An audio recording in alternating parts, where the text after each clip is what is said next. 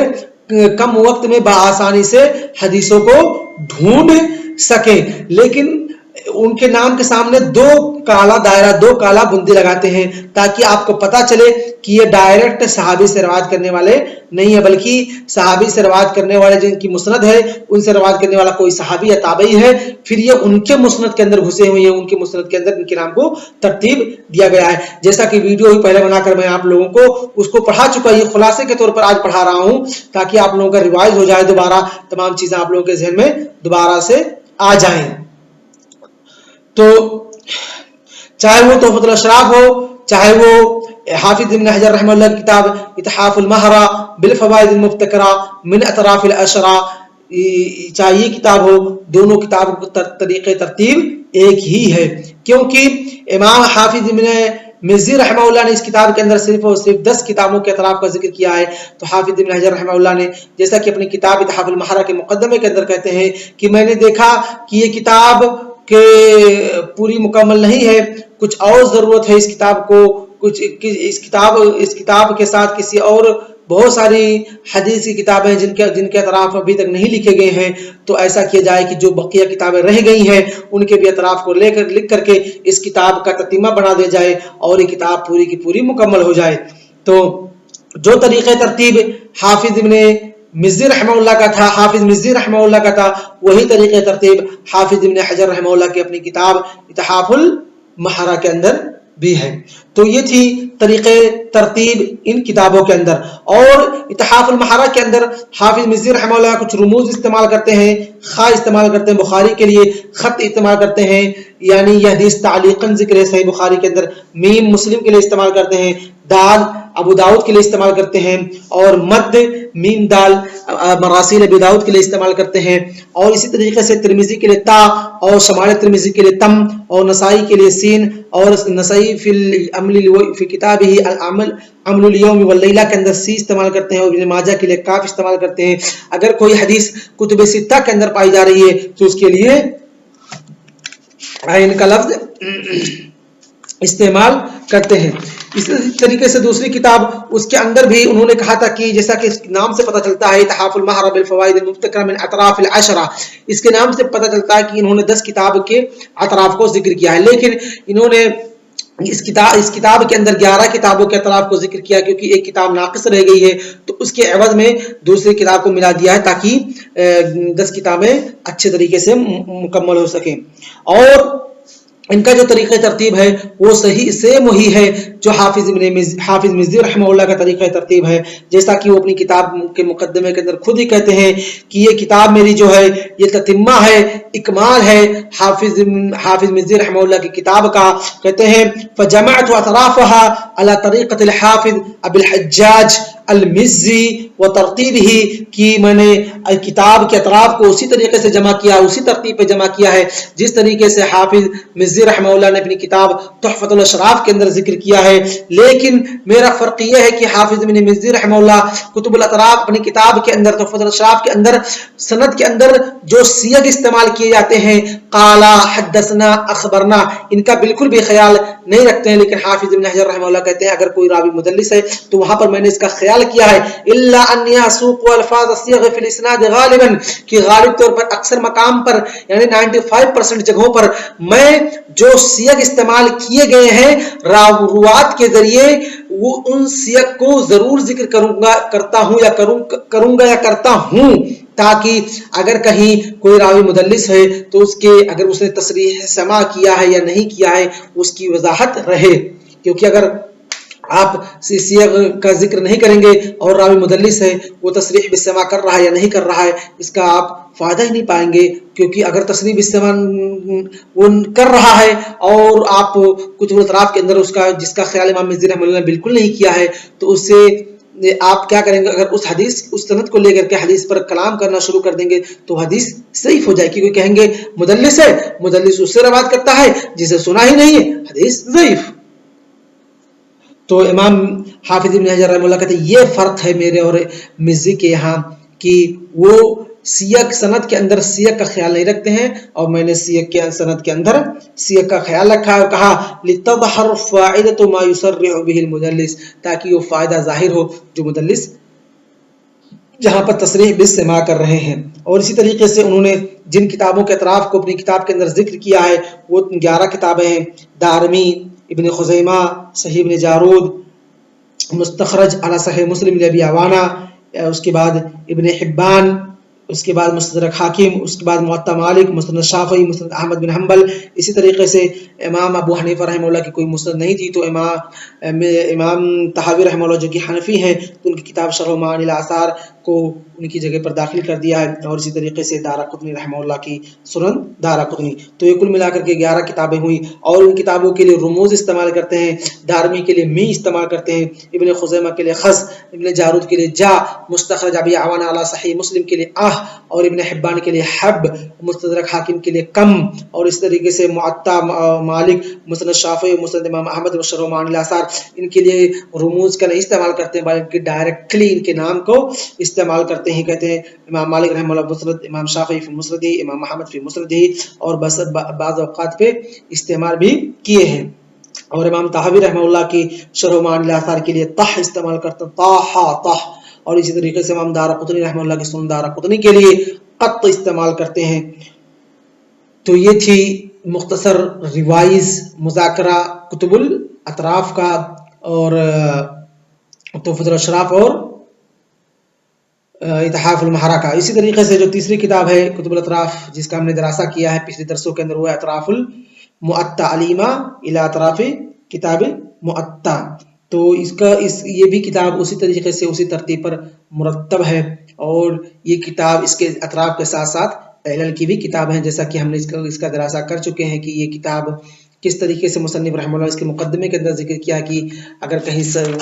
حدیث مرسل ہے تو اس کا بھی ذکر کرتا ہوں، معلل ہے تو اس کا بھی ذکر کرتا ہوں، اگر کہیں الفاظ کے معنی میں غموز ہے تو اس کو بھی واضح کرتا ہوں، اگر کہیں خلل ہے تو اس کو بھی پورا کرتا ہوں، اگر کہیں دو حدیثوں کے درمیان تعارض ہے تو اس کو بھی ذکر کرتا ہوں، ان تمام چیزوں کا۔ تو یہ کتاب علل والاطراف، یہ کتاب اصل میں کیا کتاب العلل اور اطراف ہے۔ اسی طریقے سے چوتھی کتاب ہے جو جس کا دراسہ ہم نے باضابطہ کیا ہوا ہے امام حافظ ابن حجر رحمہ اللہ کی کتاب اطراف المسند المعتلی اطراف المسند الحنبلی، امام حنبل رحمہ اللہ کی مسند کے اطراف فقط ایک منی اسی کے اطراف کو ذکر کیا ہے، اس کے علاوہ کسی اور کتاب کے اطراف کو ذکر نہیں کیا، اور سیم ترتیب وہی ہے جو تحفۃ الاشراف کی ہے، یا وہی ترتیب جو اتحاف المحرہ کی ہے، یا وہی ترتیب جو علیمہ الی اطراف معطا ابو العباس دانی کی ہے، جو انہوں نے صرف اور صرف معطا کے اطراف کو اس کے اندر ذکر کیا ہے۔ تو یہ تھا خلاصہ اور مذاکرہ کے طور پر پہلے طریقے کا، الطریقہ الاولی للتخریج وہی طریقۃ التخریج بالنظر الى الاسناد او الاسانید، ونکتفی بهذا القدر، وصلی اللہ علی نبینا محمد وعلی آلہ وصحبہ اجمعین۔ السلام علیکم ورحمۃ اللہ وبرکاتہ۔